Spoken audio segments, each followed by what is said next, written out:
Hello, I'm Deborah Cedillo Dugan, and welcome to another virtual report. Some exciting news. Phoenix College is turning 100 years old. That's right, their centennial is this year. Here to talk a little bit about that, and she's been a very much part of the growth, is Stella Pope Duarte. She is a world-renowned author, and she's our local gem right here in Phoenix. Stella, it's great seeing you. How are you?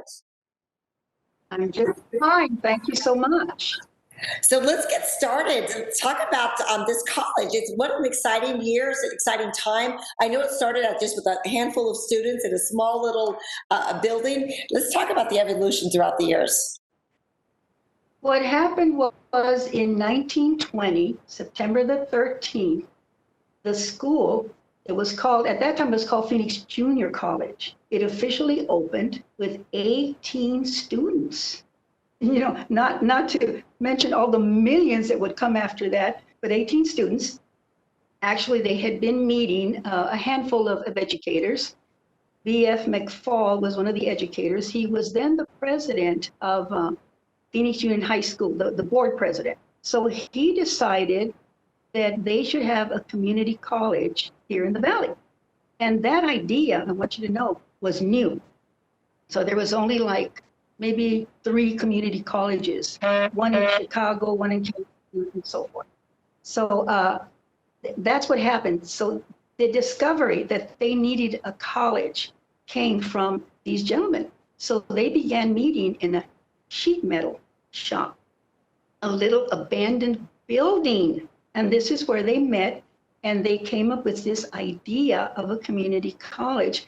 They then contacted the University of Arizona because they were, you know, the leaders in the university work, and got their curriculum and said, can we match our curriculum for 2 years of college with your university? And that's what started the whole process. University of Arizona said yes. And then later, of course, Arizona State University came on board with them. So the doors actually to the school opened on September the 13th, 1920. And that's what we call Founders Day. A lot of rich, great history. And what was the need? Why did they come up with, why did they feel like there was a need? What was the clientele, or not the clientele so much, but what type of students were attracted to this college during that time? What was happening in those early days was that Phoenix was not populated like it is now. I mean, so you were talking about, just in your mind, think of just landscape, like agriculture. A lot of agriculture was here. So there was very few things that were available to students. So for the students that were living in the Valley, it was too difficult for them to go to one of the universities. Many times they didn't have the money, nor did they have the way to get over there. I'm kind of excited about this because it's such a beautiful history that I had the honor of writing. But you need to understand that the college moved. It was, first of all, it was on the campus at Phoenix Union High School, right there off of Fillmore, 7th Street, right in that area. 6th Street and Taylor right there. And they were actually had little cottages there where the students started attending, okay? And then they quickly ran out of space. So they looked across the street and they said, ooh, there's a nice house. And there was Cottonwood Fort there, the Anderson House, so that became another location. And then they said, whoops, we ran out of space. So then they went to another location, which was off of Fillmore and 7th Street, a big building. The voters were helping them because they voted money for them to keep expanding. And then finally, they ended up on what is the permanent location now, 15th Avenue and Thomas, and Flower Street. You know, I think you know where I'm talking about. And guess what? People said it's out there in the middle of nowhere. Oh, that was right in the midst of the downtown area. Well, what type of classes were actually started? What type of classes in the very beginning? And what type of degrees are actually being offered? What that was offered then compared to today? Yeah, well, okay, what they offered, one of the big ones was agriculture. Because like I said, agriculture was everywhere. As a matter of fact, the property, the permanent property that they bought off of 15th Avenue, Flower, and right there on Thomas, that property was lettuce fields. So in the book, you're going to see lettuce fields in the far north. And from those lettuce fields, I just want to give you a picture of what was going on. You could see all the way to Central Avenue because there was nothing there, no buildings. And guess what was on Central Avenue? A dairy farm.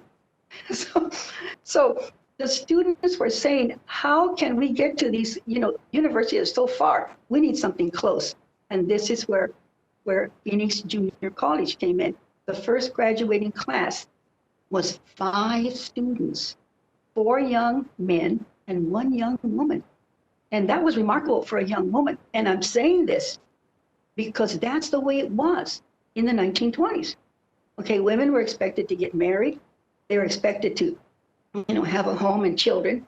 So here was a community college offering them not only home economics, they were offering them liberal arts, science, business. They were offering them pre-aviation, pre-medical, pre-nursing, pre-dental. I mean, that was just in the beginning. Can you imagine? That was just the foundation, besides the English and science and math, and all the things they needed to transfer to a university. So the beginning started out with a big bang. Well, it's only gotten bigger. I mean, you have an unbelievable alumni network. I mean, a lot of locals that have come back, not come back, that have graduated, have remained here in Phoenix, and are just very, very much part of our makeup here. And with companies, corporations, political. I mean, I know taking a glance at some of the people that have graduated and how they're continuing to give back to our community is phenomenal. And I know it must have been. This book must have been so much fun to research. It was fun, and at the same time, it was a big job because the archives are 100 years of information. So I had to depend on everything, the Arizona Republic, the yearbooks, student newsletters, president's letters, articles from across the nation about Phoenix College. On and on and on. I tell you, when I sat at that alumni office and I looked around and I put that in the acknowledgments, and I looked around at all around the room were the Phoenix College archives. And the first thing I did was, where is the exit door? Because I thought, oh my goodness, what am I taking on? But then my next thought was, you know what? This is our history. This is our time. This is the time that we will tell our story. So I got my courage, and so the work was tedious and it was hard, but it was so endearing. I just got to know so many wonderful people, and like you said, all our alumni. Marshall Trimble graduated. He was our historian for Arizona. He graduated. We have Miss Americas. We had who was it? I'm looking at my notes here. Jackie Meyer. 1949 was crowned Miss America. And then we had another Miss America, Vonda K. Van Dyke, in 1965 was crowned Miss America. So we have Eric Fischel, the Scholars Program.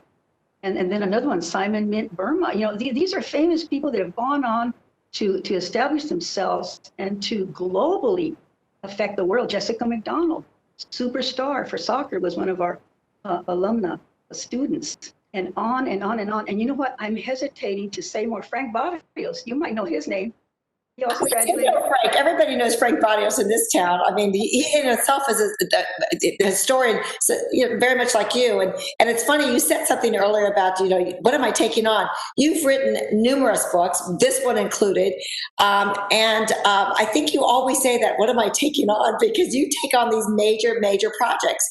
So what would you say some of the proudest moments of the college throughout the years? There's a lot of history there, and people have to read the book to see how it's evolved. And I know a lot of alumni will want to read the book because some of them might actually be in the book or remember those times. But share with us a proud moment of the college, and I'm sure there's quite a few of them as it continued to grow.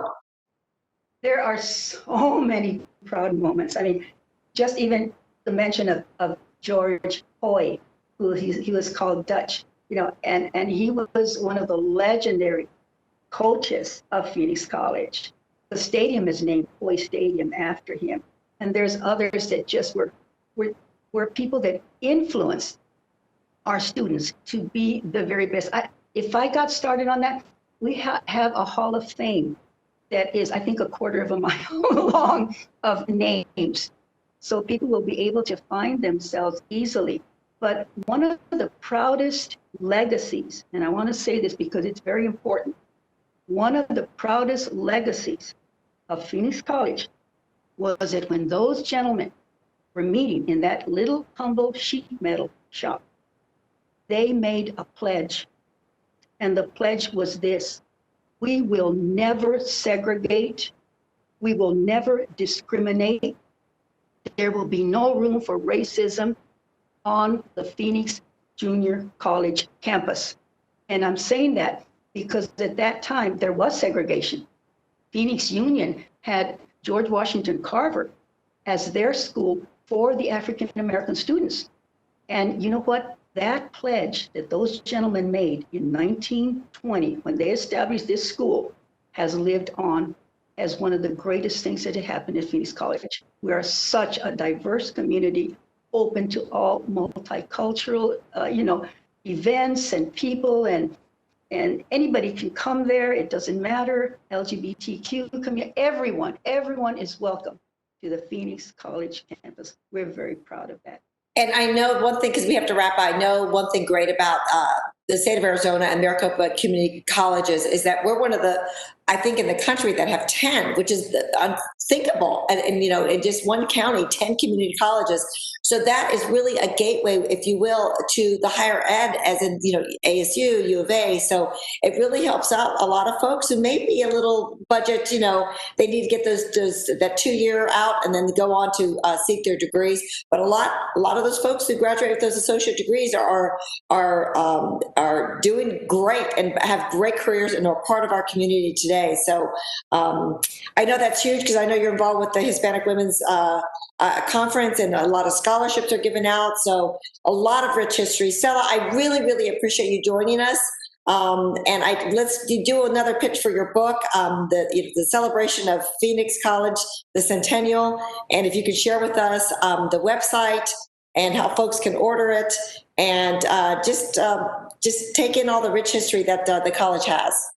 And I can tell your listeners that when they see that beautiful celebratory issue is full of color, pictures, oh my God, they are going to find themselves in the pages. I guarantee you they're going to see Governor Moffitt. She also was an alumna. They're going to see people they know. So I'm telling all you listeners, get that book. You will find yourself in the pages of the history of Phoenix College.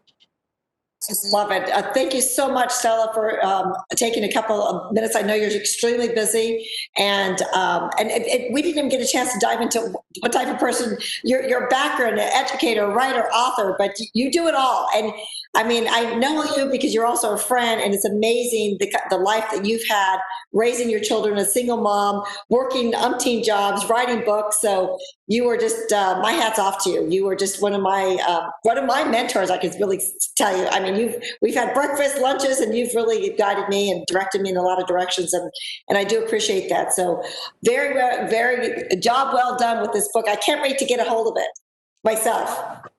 You'll just love it. I know you will. Thank you so much. Thank you, Stella. Thank you.